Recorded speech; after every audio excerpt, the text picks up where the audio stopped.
Bag, I want the bag. Work my way from a garden to a track. Flip it from a track to a plot full of acres. Do it for the farmers and the producers and the makers. What we even here for? Occasionally I ask it. I know it's more than struggling, anticipating the casket. Reap what we sow, I'm trying to fill up my basket. Life's a plantation, I self-law and master. Over the plot I've been granted on this planet. Now it's slanted, cause the chosen been supplanted. But if you overstand it, it was spoken. Fractured, but we ain't broken. Even though some would rather play the role of token, we growing. Black through the essence of our presence. We carry the blood of gods, we carry the mind of peasants. Rich black gardens, future look more like Eden. Multiply seeds like the seed banks in Sweden. Rep my planners on plan according to season. B1 code, switching it up is treason. Black power, family what we eat. Either we get fed or we feed. B1AG. What's growing on? What's growing on? What is growing on? Welcome to B1AG Daily Bread Podcast. I'm John Henry Harris, and we also have Farmer Brown, the MC. Here at B1AG, we focus on Black agriculture as it pertains to agricultural production, education, marketing, health, food, nutrition, and economics for the Black family and for the Black community. Welcome Black to the garden. Hey, y'all, there's levels to this. There's levels to this. Whenever we start a discussion, we always say we're going to dive deep. But we're here to tell you right now there's levels to this. One of our main subjects that we talk about is food security. And we speak of food security as it pertains to hunger. But now we're going to take it even, like I said, there's levels to this. So we're going to take a look at food security when it comes to emergency preparedness. Now, we all remember Katrina. We remember the ice storms in Houston that happened this past year. We were not prepared. And there's an old saying, that I've always heard, especially I've lived all over this country, and I've heard people say it, from the elders. I say it all over the country. If you stay ready, you don't have to get ready. And today we have a special guest, Brother Leroy Shabazz. He's going to join us to talk about emergency preparedness. And of course, this is also going to involve food security. Now, we met Brother Leroy Shabazz at the All Black National Conference Convention when we co-facilitated a session with Maj Toure dealing with survivalism. And I keep stressing to you, broadcast after broadcast, learning how to grow your own food is a survival skill. So we're going to take this to another level and bring in emergency preparedness into this discussion. So y'all give the B1 welcome to Brother Leroy Shabazz out of Cincinnati, Ohio. Welcome, Brother Leroy. Thank you, brothers. Thank you, brothers, for allowing me to be a part of your platform. I am so honored to be on the B1AG platform. I've definitely told you guys that many times. And to the B1AG audience, I really, really am honored to have some information to give to you and share with you. When we first planned this such situation, these segments, we were talking about the first phase of our conversation was going to be the 3 phases of a nation, guys. So I'm assuming that we're going to continue to talk about those 3 phases of a nation. Let me go ahead and run through some slides to give people my expertise on what I do. What I deal with is I'm a CERT program coordinator. I deal with a program called CERT, Community Emergency Response Teams. And that's a FEMA program that if we would have had in places like Katrina and situations like that, we would have been more prepared and more aware of what was going on, what our potential to get past the situation and move into recovery quicker than we did. So what you see on the slide right there, if you can bring that slide back, is like, for example, down at the bottom, those are CERT team members. Those are some white guys from, I don't know where they are, but there's a lot of them wherever they are that I pulled off of Google to show you. This program has been around since 1985. The CERT program has been, but we have no real access to it. And there were black CERT teams, but we had no real appreciation of it. And we really still haven't gotten the full appreciation of it to this very day. Up at the top there, you see me. I started my first team in 2013. There was a big reality that I was the first black CERT team in the region. This is a 2015 class. So by 2015, this is a class that I did. This is not all the class. There were other people, but the on your left, the white guy on the right was from the sheriff department. He was the main speaker at our little graduation situation. The guy in front of him is the representative from the Cincinnati Fire Department, and so we were connected to a process with our county emergency management agency, and we can go into that later on because it's. The main point is that you really need to be connected to the system, even though it may let you down and you might have to pull out your gat and get busy. You try to get connected with the system to make it work for you. Next slide, brother. Let me run through these real quick, if you don't mind. Brother Shabazz. Yes, sir. Just to point out to the B1 family, and so a lot of times when we think about disaster preparedness, it's through the auspice of paranoia. Oh, the boogeyman's coming. But according to US.gov, and so 1/3, 33% of people said they were concerned about a tornado affecting their community. Slightly lower number of 27% said they're concerned about a flood. Another 26% were concerned about being affected by a hurricane, while 1 in 5, 21% were concerned about the possibility of a terror attack. The highest percentile was 1/3. That was the 33% who said they're concerned. And so there's a difference between I'm concerned about something versus, okay, I'm going to take my concern and turn it into preparedness. Exactly. The point you were making, just in case the system lets us down, because the melanated family going back to Hurricane Katrina. So that's where my family's from, down in the deep South. And I remember I had to have cousins come up to Kentucky because they weren't prepared. There weren't these networks in place down there in Louisiana and along the Gulf to address some of these immediate issues. Unfortunately, we've fallen into kind of looking at YouTube as the end-all be-all of learning something. But one of the reasons we're glad to have you on here and going to have these series is because you dropped some heavy knowledge and information on us when we met you down at the All Black National Convention. We both came home, reading through the information, and it's so heavy. And so as you're going through these slides, can you stress to the people, it's not in a situation to be paranoid.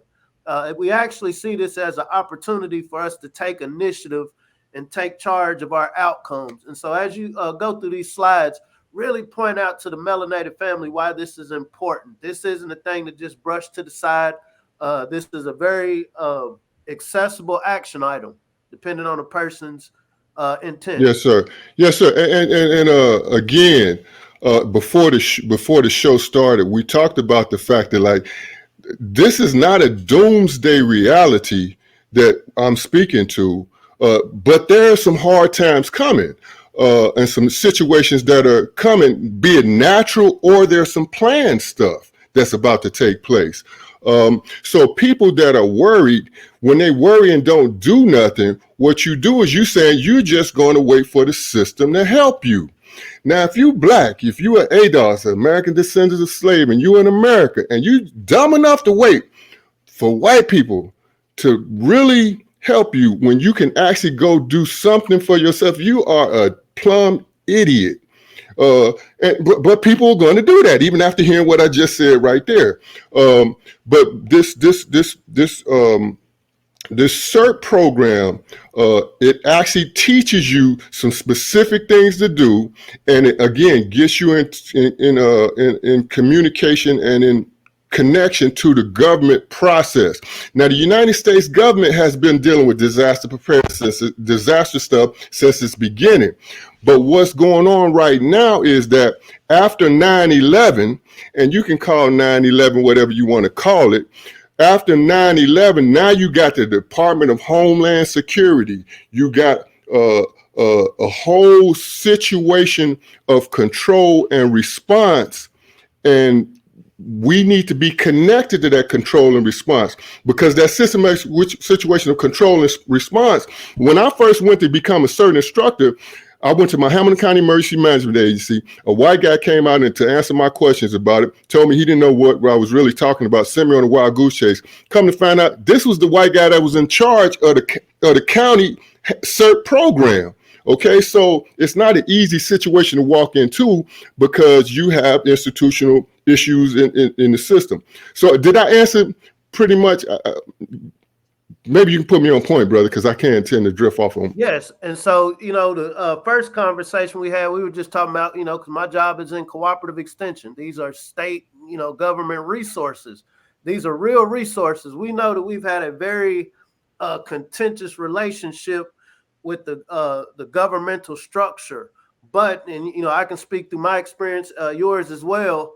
Upon kind of going through, you get tripped up, and we just learn how to be kind of swift on our feet. There are resources that, whether the government's going to be there to help us or not, these are things that we can know and need to know for ourselves, whether we're talking about food security or disaster preparedness. No, deeper on just, why is this important? Go to the next slide. And again, brother, people, I just want the audience to know that I'm not just making this up in reference to, and this is not just a what if. I can tell you right now, there are people that are going to go to FEMA camps. For example, I can be very specific with you. If the power grid goes out for a particular 3 weeks or more, the people in public housing will not be allowed to stay in public housing. So therefore, there are situations set up to come up with the big old lights and put people on buses and to take them somewhere. That's gonna happen. The point is that I say that we can get through that is if we have a connection to it. And again, in this CERT team process allows you to be connected to the system. So if you end up going somewhere, you got people that can call back or radio back and say, hey, these folks ain't giving us water. They're not doing this, that, the other, and we can make it happen the way it should happen. Or you have to pull out the gat and do what you got to do. This particular slide right here, again, it just talks about, again, disaster preparedness. What you're going to do for yourself and your family, really basic stuff. That's what everybody's being taught. That's what everybody's understanding. Disaster preparedness. That's what they're pushing at you. Make a kid have a plan and be informed, right? That is great. That's what everybody should do. Make a kid have a plan and be informed. On the larger side of that, the way I look at it as an emergency management practitioner is that you can do for self and family, but you also need to work with your group and your community. And so I have a kid, I have a plan, I'm informed, but at the same time, I'm a part of a network that when something go down, I know what to expect to be happening from the emergency management agency situation. I know what the fire department is supposed to do. I know what the police department is supposed to, theoretically. I know what's going on.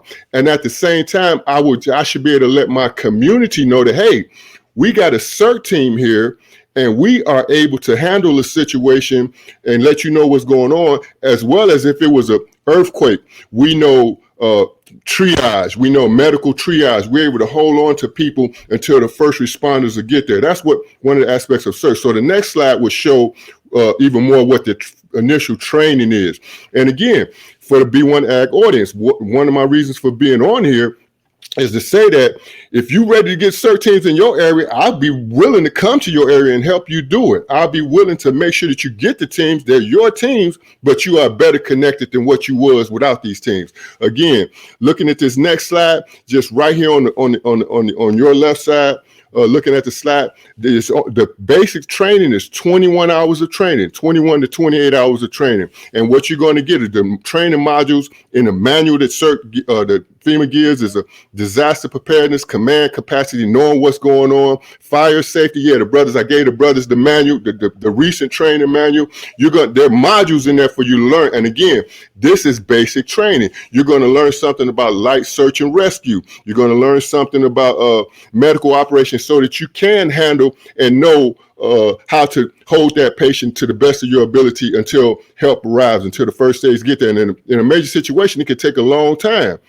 You're going to learn something about light search and rescue, disaster psychology, because you don't want to be around a situation. You don't want to be around nobody. They just lost their kid, and you just sit there and say, "I know what you're going through," when you don't have no clue what that person is going through. And you're going to learn something about terrorism. Let me say this real quick to give you the significance of how I teach the course. It's like, for example, in the book it talks about terrorism, and it only talks about terror, war, and man-made situations in war. But I break it down to you to let you know white supremacy is one of the heaviest forms of terrorism that has been messing with the Black community and still is messing with the Black community, and we need to be aware of how that works. And so it's real to what we learn and what we do as a CERT team, or what you should do as a Black CERT team. Because I train white folks too, but as a Black CERT team, we really know what the hell going on. And the last side, I'm gonna just say with a couple of sentences on the right side. When you have a perspective, as I have, then you know, when you get this training, you're an extension of first responders, because you're there as a team member to help the people until the first responders to get there. And you're a disaster asset because you're not an idiot running around with your thumb up your butt saying, what we gonna do? But at the same time, once you got this training, and there's more training, there's more things you can do to learn about how the system is supposed to work. That's what makes you a really powerful asset in your community. Go ahead, brother. I can chime in real quick. And so we had two different pieces. And so the Sister Brooke Sinclair said, make the government work for you. If I don't know that this is there to be accessed, then guess what I'm not going to be able to do? I'm not going to be able to ask. I'm not going to take action items to make it work for us. And then the Sister Cherry Wallflower said, okay, I have a degree in Homeland Security. That's very ironic. I know a couple of sisters that went into Homeland Security and law enforcement. So that's obviously a great step, and it ties in with the concept of how do you make a government work for you? Do you make it work for you by sitting back waiting for it to do something, or do you assert yourself? If I could say the word safely, you know, it's like saying, hey, is there a safe place to lay in the lion's mouth? But, you know, when I was young and started fighting, I learned you kind of got to grab people's collars so they can't get away from you. And you get your blows in. But saying that to say, there is an indelible relationship that you have to have with your governing body. Tying to the point that you said about terrorism and white supremacy, Brother Shabazz didn't make that up. Your government of today told you that this is one of the largest terror groups. And unfortunately, a lot of us, we see it as this headline. We'll see a couple of news articles talking about it, and then on to the next drama. This has an indelible effect on when disaster does come. I don't want to take your time, but I remember years ago, I'd see these stories about these FEMA zones. You know, in the case of an emergency, I was looking at it from the New Madrid fault. They were talking about these fault lines and all these possible things that could happen. But I remember them talking about these FEMA zones. And so during your discussion, if you could just touch briefly on that, and then the plausibility of something going wrong. You don't have to be a conspiracy theorist. You don't have to be paranoid to see that things are changing. If I have a degree in Homeland Security, what is my next step? You know, how do I take advantage of something like CERT? How do I spread this to the community? What is the practical 1, 2, 3 step to do this?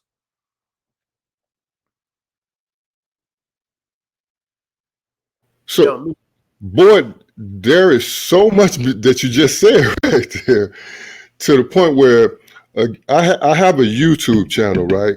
So and I'll get out the YouTube channel information, but it's not a matter of if something's going to happen. to us and affect us. It's a matter of when it's going to happen.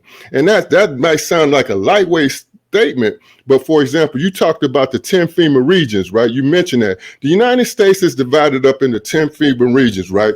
Matter of fact, on my YouTube channel, which is CEFEMAP space news, CEFEMAP space news. I got a playlist in the third, I believe the third video is a white guy who is questioning Oliver North. Okay, and he's questioning Oliver North about something, and I'm not going to belay this. He's talking to Oliver North about, I heard that there's something about the Constitution being suspended, and the rest of the senators around there be like, ho, ho, ho, ho, ho, shh, shh, shh, shh. And so the white guy persists to ask, well, you know me, and he says to Mr. Chairman, he turns to Mr. Chairman, I heard that there's something that's supposed to potentially happen called something to potentially spend the Constitution, and they like do them again, like, shh, we don't want the niggas to know. They don't really say it like that. But the reality is the United States is going to be put into a situation where the Constitution is suspended. We go into 10 FEMA regions with regional government. And if we're not ready, see, my thing is to have us connected, because this CERT reality connects us to the system. For whatever it's worth, it connects us to the system. Because again, you might have to break out your gadget anytime and do what you got to do because the system failed you, right? But at least you have that initial umbilical cord connection to get through whatever happens. Because when the brother talked about the fact that white supremacy is a real issue, and again, there's white supremacy working from within the government that we need to be worried about. That again, I can't take the time to try to talk about that. Again, I got stuff on the YouTube channel that you can go look at. For example, me talking about the power grid going out. I'm not just saying it out the top of my dome. Ted Koppel, who, if we're old enough, know Ted Koppel was a seasoned, reputable journalist who wrote a book called Lights Out. And he talks about the fact that the power grid is going out. And he's talking about, when he was talking to Jay Johnson, who was over the head of Homeland Security, he said, don't you think we need to get this information out to the people so they can get ready for it? And Jay Johnson said, well, there's something. He pointed to some binders up there and said, we got a plan for it. And this is a black guy who should know that black people going to be in the most trouble if something. And okay, so that's that. On that note, again, and you can look at the short video on the YouTube channel. Then right after that, I got a clip of former Secretary of Homeland Security, Janet Napolitano. When she left the Department of Homeland Security, and I believe she left the Department of Homeland Security because she was like, oh, hell no, I can't be a part of this madness. But when she left the Department of Homeland Security, she went on a tour. And during the tour, she was speaking to an all-white audience. You see this in the video, where they asked her, well, what is this power grid thing looking like, and how and when could it happen? And she says it could happen imminently. Like, niggas don't know like black people don't know what imminent mean. Imminent mean is going to happen. The grid is going to go down, and it's going to be very costly to a lot of people. Again, we need to get ready for these things. And again, just like I said, Jay Johnson, who was in charge of Homeland Security, even our black leaderships, our black politicians, and this is a whole nother show, our black politicians. Right now, I'm dealing with the Cincinnati Fire Department, right? Because the last fire chief didn't want to support us anymore. But you got black people that are really putting black people in a bad situation. And I'll leave that at that. But did I touch base on some of the realities that we have to face? Yes. And if you could just touch on some of these other items to be prepared. Oh, again, and I can one or two line this reality on being prepared. You need to get, the Nation of Islam has a process called a system or organizations called activity called the 10,000 Fearless, which Minister Farrakhan put in motion. Now I'm a student in the Nation of Islam. I'm working on some 2010 stuff that the minister. I'm at my position right now because in 2010 the minister told us to not let what happened in Katrina happen to us again, and the Haiti earthquake had just taken place. And so, I'm working from that perspective as a registered active student in the Nation of Islam. But since then, the minister called for something called the 10,000 Fearless. Okay. Now, if you're a part of the 10,000 Fearless, you need to pay attention to what I'm telling you, because you need to understand how this system works, because the minister told us to understand. He said particularly we should learn emergency management. What the Black community has learned and what's being pushed out there is disaster preparedness. The Nation of Islam recently in Savior's Day did 4 hours and some minutes on disaster preparedness. They didn't do a good 5 minutes within their presentation. Now, all the presentations were good, but they didn't touch on emergency management. And emergency management is when you deal with a community of people, not just individuals. So again, being brief and succinct, we need to have teams that are connected to this system, that are willing people, not just anybody, but people who want to take this particular training and then learn some more stuff. Because if you're in Alabama, if you're in Mississippi, I may be in a situation where I need some food that y'all can get to me, right? Where I need to have mutual aid agreement with you, where I'm getting some from you because you got it down there. And the mutual aid agreement system, for example, and I don't want to go off on a tangent. For example, there's a armory, a guard armory, a military guard, United States military guard armory near me. I could actually, as a part of this system that I'm working with, I can actually go to the commander of that armory and say, hey, you know what? I got a mutual aid agreement with some people in Kentucky, right? To get some corn or some whatever. Now if we do go up under a martial law situation, could you make sure that my stuff from Kentucky gets brought up here? And he can say, well, hell yeah, Negro, I'll help you like that. That's pretty smart of you. You know what I'm saying? To go ahead and make a mutual aid agreement and then come to me because I'm going to be in charge of the situation. He can do that. He can make sure that happens if we go into a type of situation like that. Now, that's intelligent work on my part to put that in play for us, right? So this is the kind of thinking we need to do. But if we think like Negroes, and we just waiting on these other people to do it, what they'll do is like what they did in Katrina and other places. You'll be waiting on your supplies, and they got your supplies being sold to people in Florida or other places like that. Let me ask you this, not to be abstract. What does this look like in every community? We try to be practical and realistic. Like, yes, sir. Everybody's not going to buy in. So in a community, you got collectives of people that do care and are receiving what's being discussed. How many CERT first responders should there be per community of, I would say, 10,000? Like how many Brother Shabazzes per, using Cincinnati as a reference, how many people within your capacity and training should there be, whether you're in Mississippi, whether you're in California, whether you're in New York, whether you're in Houston, Texas? How many should there be? And then if you could kind of tell the family to put in perspective how many there are that are melanated. Okay.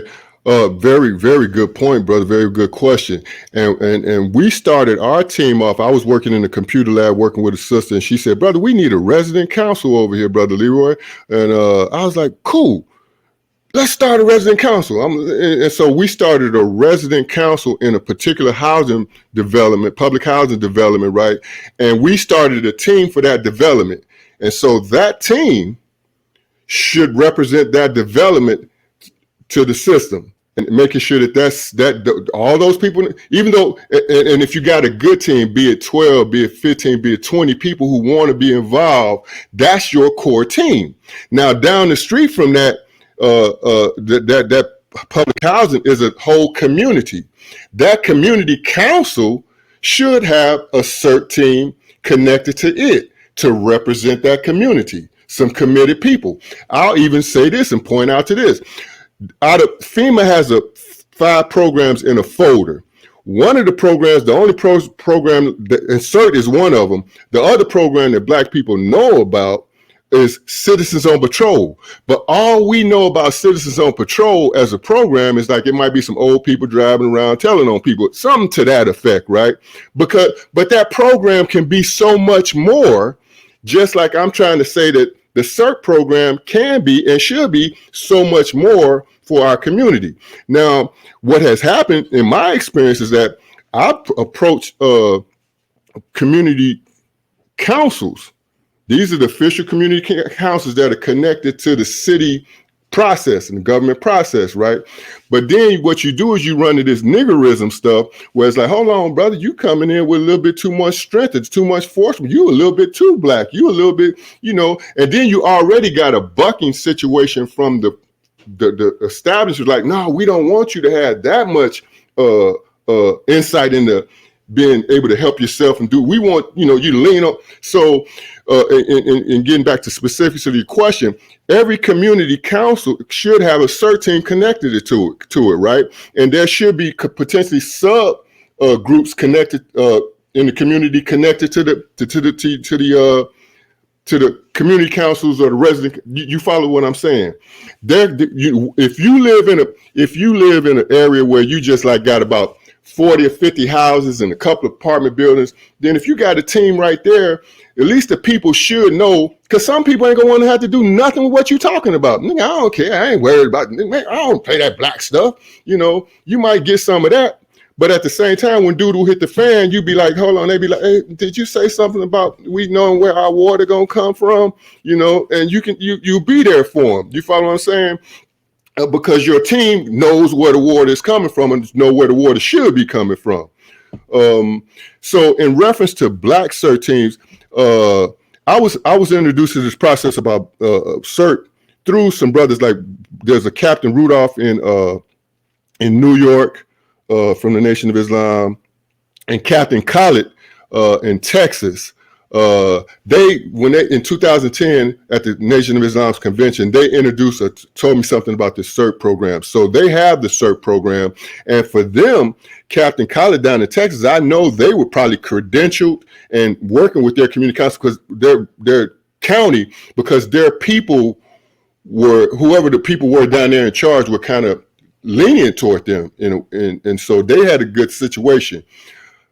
Now, with that being said, I don't know about any other black CERT teams that have a perspective as I have it, that know that we need to be worried about B1 as a CERT team, B1. Now, I have trained white people, and when white people in the class, I'm talking B1 activity about what this CERT team is about. We got to look out for ours because that's the reality. And again, when I got trained by my basic training that I took from a white CERT team, when I got my training, they didn't expect me to stick around and smell their butts. They told me, go ahead back to my neighborhood and get your own CERT team up. And that's exactly what they helped me to do. So I hope I answered that sufficiently. Yes, and the point that I gathered from what you said. What do they say? The enemy of my enemy is my friend. Yes, sir. And so, we're not in this to try to make friends. We're here to perpetuate the B1 community to the next level, not just to survive, but to thrive. I imagine, I've never thought in the mind of a white supremacist, but I imagine, okay, when disaster hits, I don't want all of these liabilities. I don't want all these dark people coming to my door asking for me for something. There's a handful of them that's like, yeah, I want you to be lenient on me. But when you see that this leniency, okay, they're surrounding my house and they want my food. And so to that degree, I would imagine the most racist person that you would never sit down and eat dinner with, like, here, I'll show you something so you don't come invading my house.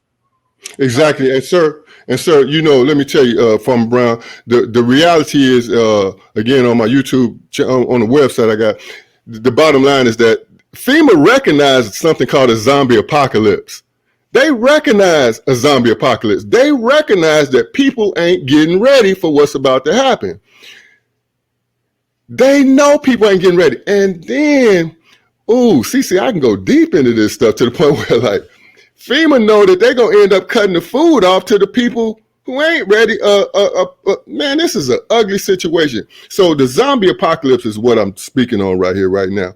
That's the reality of people who have not gotten ready, and even our community has to worry about our own black, because there are brothers that know kind of what I know. They prepared to.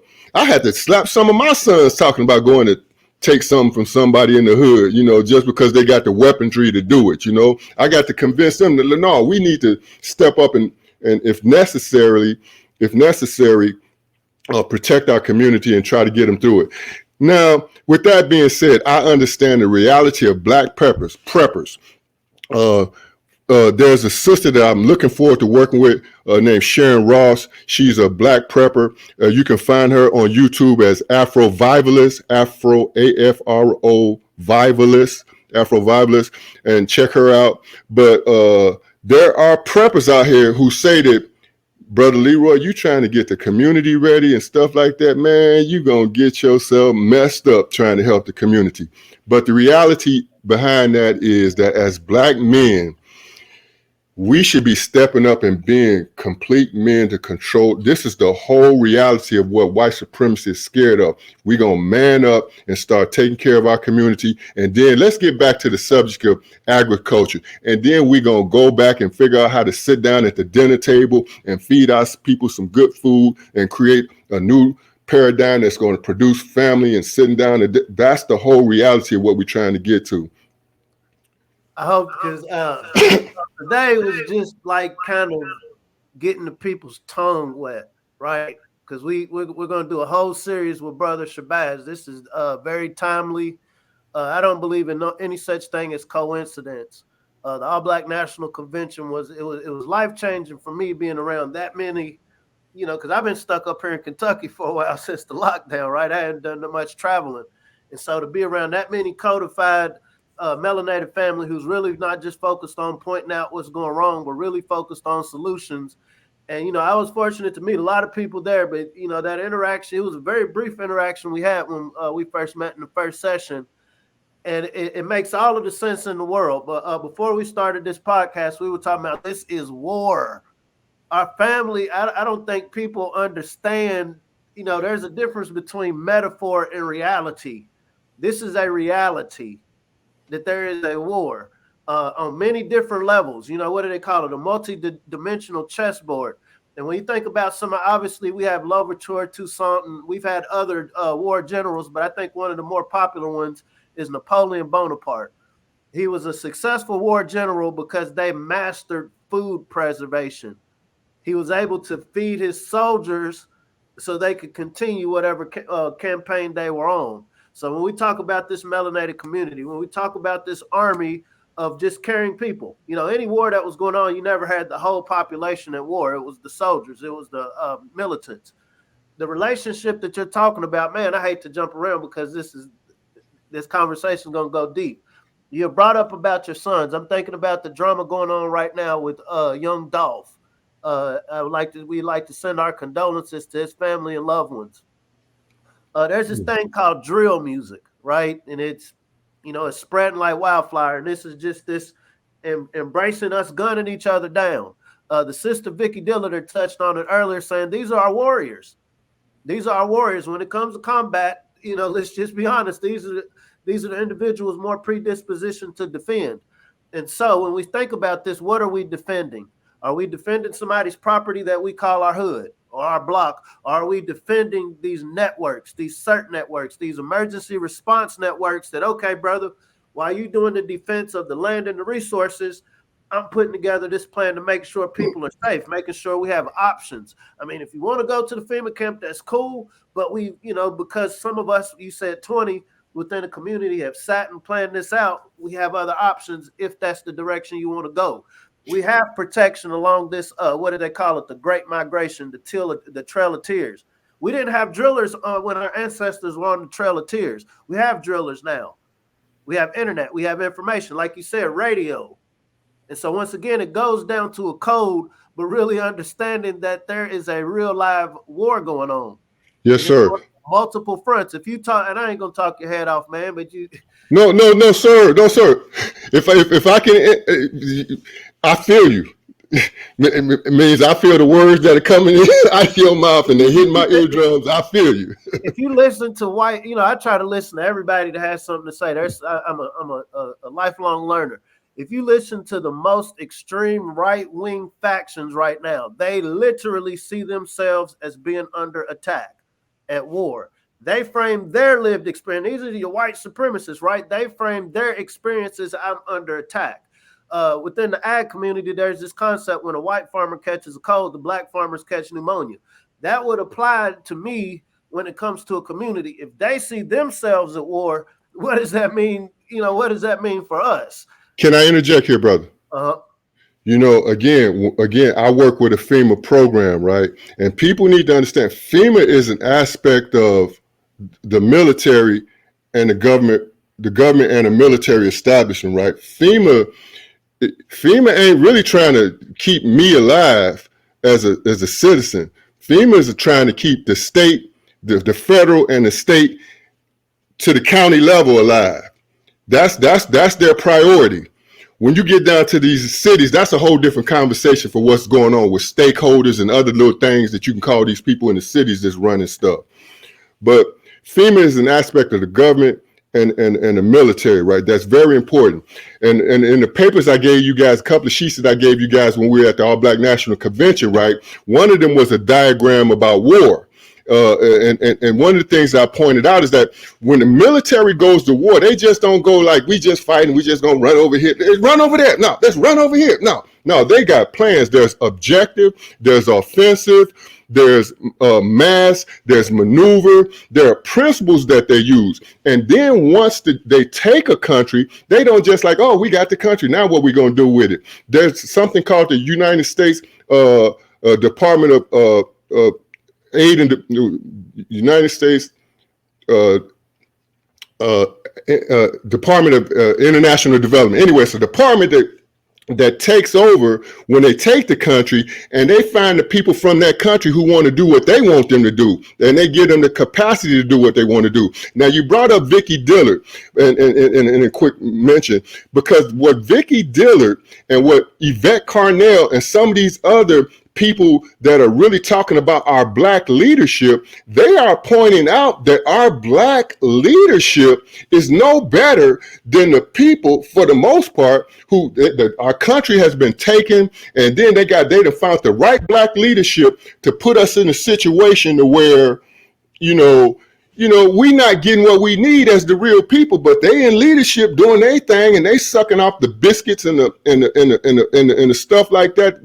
What our sister bones and biscuits and biscuits.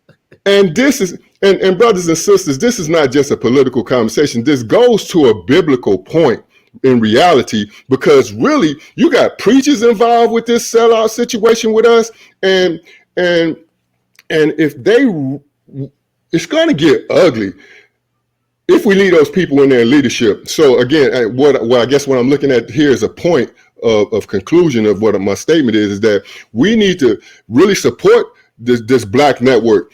Everybody needs to be pushing out B1AG right now. And as this conversation develops and gets more intense and insightful, I hope to stay with this B1AG process and push B1AG, because the bottom line is that, again, and I'm gonna say this real quickly, brother, because one of the things, brothers and sisters, that this first broadcast initially was going to talk about is the 3 phases of a nation.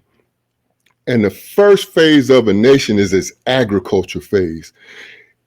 After what we're going through right now, the last phase of a country is when there's is knowledge and technology, right? And that's when you get a point where people go through revolution and evolution and things like that, right? So we're in a phase of this nation right now where there's about to be revolution and evolution, if not straight destruction. And that's why destruction, evolution, but that's why you got to be disaster prepared for all of these things that are taking place.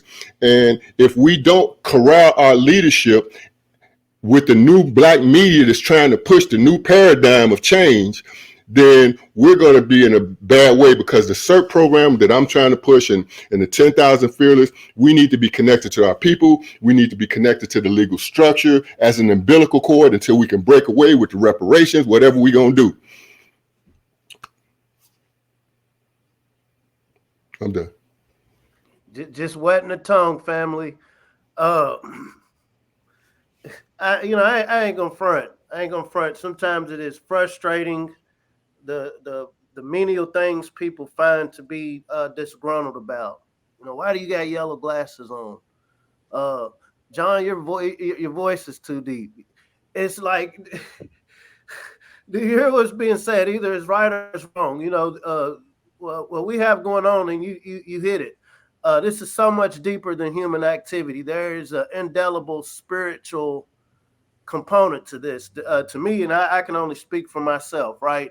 This is way more spiritual than anything else. The Most High endowed, however, one frames the Most High, the Creator, the Grand Architect, however you frame it, we were endowed with adaptations. We're endowed with skills, brains. We were endowed with one another. We allowed over decades individualism to kind of divide us. We've allowed some of these different systems, and I keep saying allowed. I don't see us as victims more so than, you're in a jungle, there's predators, there's prey. Somebody convinced us that we're prey when we were the original, lions of the jungle, so to speak. And so saying that to say, it's like, as we frame this conversation, as we look forward to really building on this series with you, the concept is, what are the things that bring us together, regardless of what political side you're on, regardless of what religious side, regardless of if you're, pro this or pro that. We all have to eat. I imagine everybody that's watching, everybody that may watch later, at least cares about their family and the people around them, right? People who hate themselves are dangerous people to be around. And so when we have this conversation, we're talking to people that love themselves and understand the selfish thing to do to preserve self is to preserve your family, preserve your community. How do you preserve these? Like you said, the first tenet of nation building, when we have this concept of Black nation, is being able to feed ourselves. That's why we do healthyblackfood.com. The concept is we want to go through a codified approach. This is how you start a seed. Whether you want to go into agricultural production, cool. Whether you want to go into just disaster preparedness, cool. Whether you want to go into entrepreneurship, cool. But everything in this season that we're in, the spiritual, this physical season that we're in, starts with the seed. I tend to believe we do have a control over what this paradigm is going to turn into. There is this concept of order out of chaos. Before you can build a new structure, you have to tear down what's been there. You brought up 9/11 earlier. I do believe in symbolism. Before there was a such thing as letters and words, there were symbols. The system that our ancestors were praying, the oppression that our ancestors were praying to end, something resonated and it started happening. This isn't an overnight demolition. This is when you understand systems as you do, you understand systems are very intricate. And so nothing just happens overnight, but it's that ability, what do they say? Study the ant. Ants aren't going around with booklets. They're preparing. They're constantly in the phase and action of preparing. They're not talking about, it's all these anteaters that just come and knocking down our ant mounds. As the progeny of mound builders, they're constantly in the process of building. And so once again, we're so grateful for your time today, and we look forward to really diving deeper into this conversation. Thank you, brother, for having me on here. For the sake of the people that I'm gonna push this video to, could you again mention those learning aspects that you guys push out? Because again, because I'm gonna put some out here to Black females. Could you point out the things that they can do with their children about learning about agriculture? Could you mention that again? Starting with the seed. We definitely need to learn or get back Black to the garden. We need to learn how to grow our own food. We need to learn how to work together in growing our own food and distributing our own food. We need to get back to just connecting with each other across this land, because when it hits the fan, we are going to need each other. We all have unique resources and abilities and talents where we are. And our ability to be able to connect these talents and resources in times of disaster, trouble, is going to be paramount. I would like to share with y'all a picture. This is from Hurricane Katrina. Can y'all see this? Our people were in despair. Our people were in trouble. Our people were unprepared. And they were left at the mercies of, the government to get them their help. And they were very slow in doing that. And honestly, we seen how with the stories of the Black people trying to cross that bridge over to, the no more non-melanated communities, and those people were shot down right on that bridge. So we need to make sure that we have our own bridge that we've built ourselves, leading a path of safety for our people. Now, this isn't about being non-disparaging towards other communities or whatever, but hey, man, I hope they're not being mad. They won't get mad at us for us just wanting to be prepared, because I know they're getting prepared. They have ways of making sure that they're safe. So this is something that we have to think of, and it has to be at the forefront of our mind as well. I know we like the little, social media and all the salacious content, and the videos talking about whatever they're talking about. But what we need to focus on is life, real life, because it's happening all day, every day. And even though we're distracted, we can never forget that real life is happening all day, every day, and it's not happening necessarily on your phone. It's happening right outside your door, right outside your window. And we don't want to wait until trouble's knocking on your door.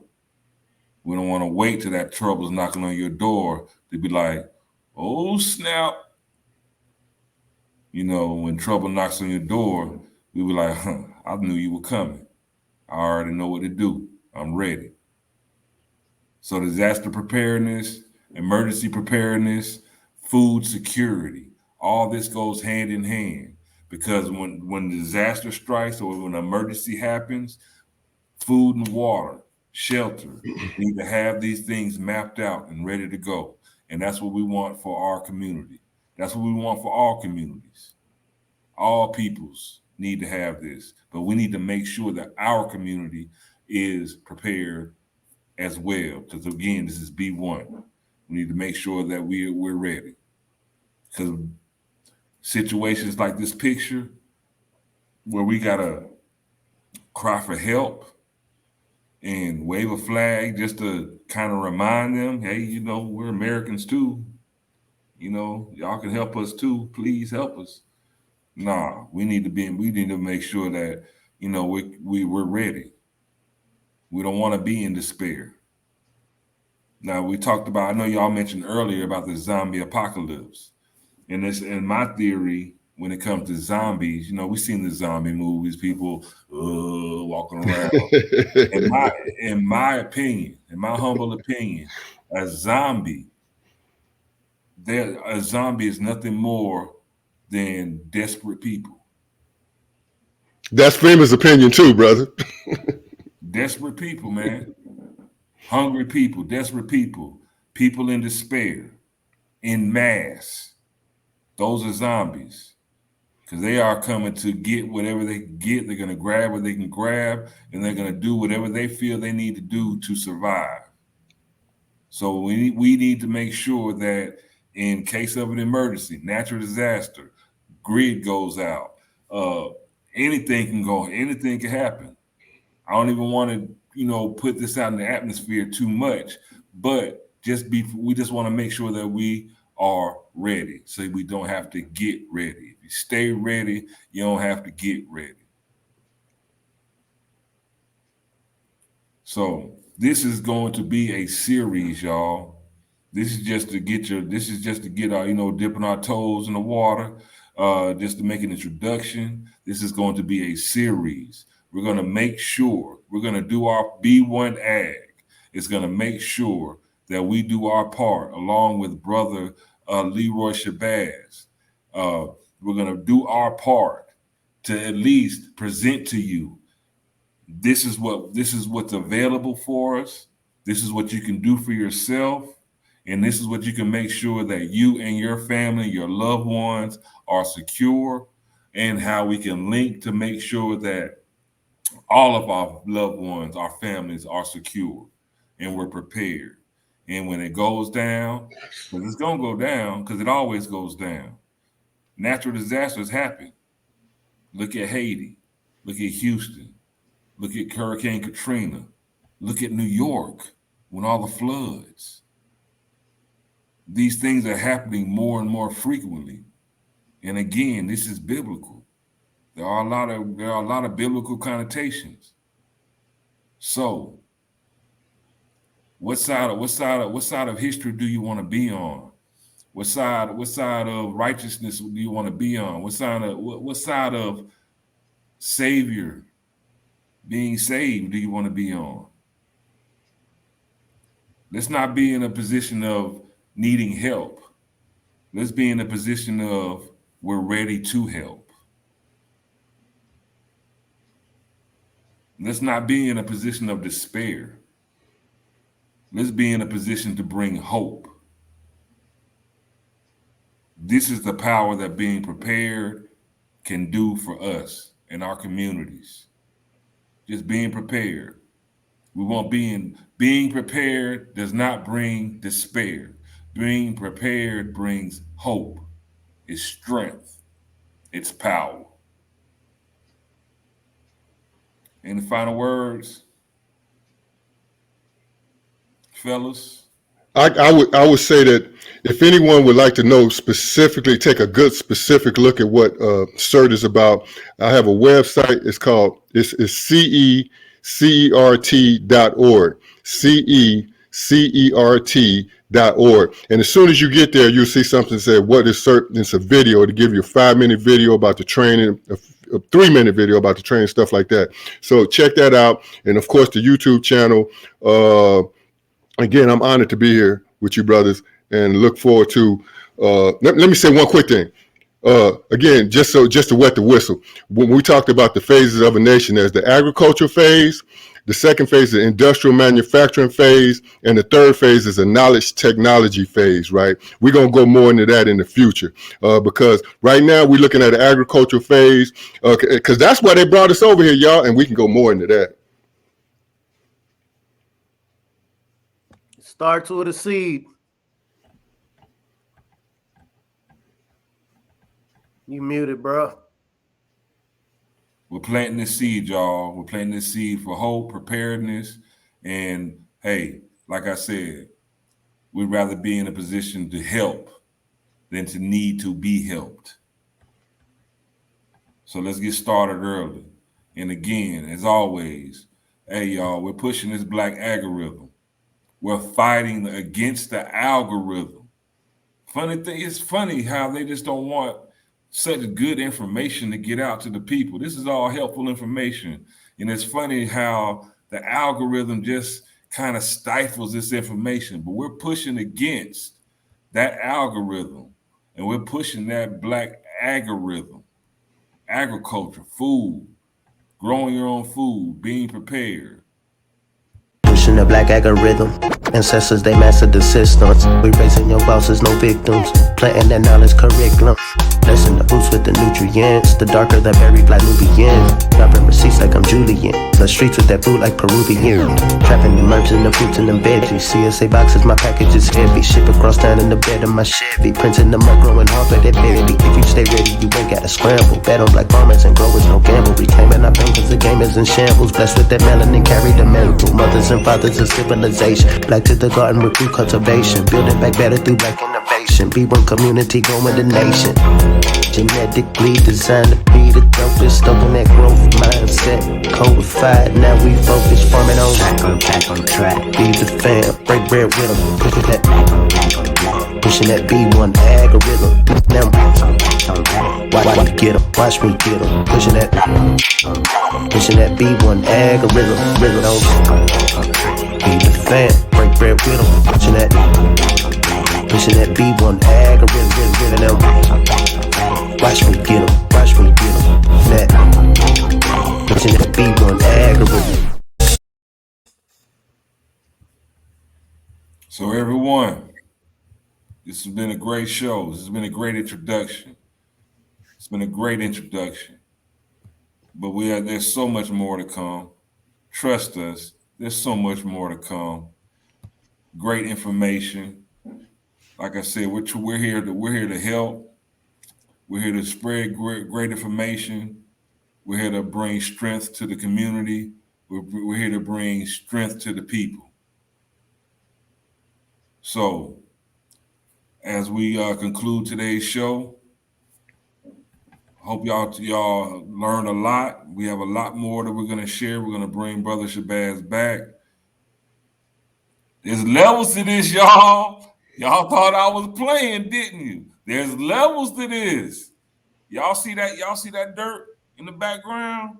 There's levels to this. There's grass on top. But boy, we getting deep. And we're gonna get deep. We're gonna keep getting deeper and deeper. Because that's where all the good stuff is. That's where the diamonds are. That's where the gold is. That's where the jewels and the gems are. That's where the roots are. So here, B1AG. That's right. That's where the roots are.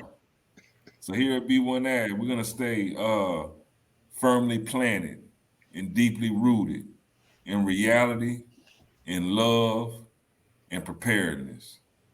Until next time, that's Farmer Brown MC. I'm John Henry Harris. We got Leroy Shabazz. See you soon. Peace.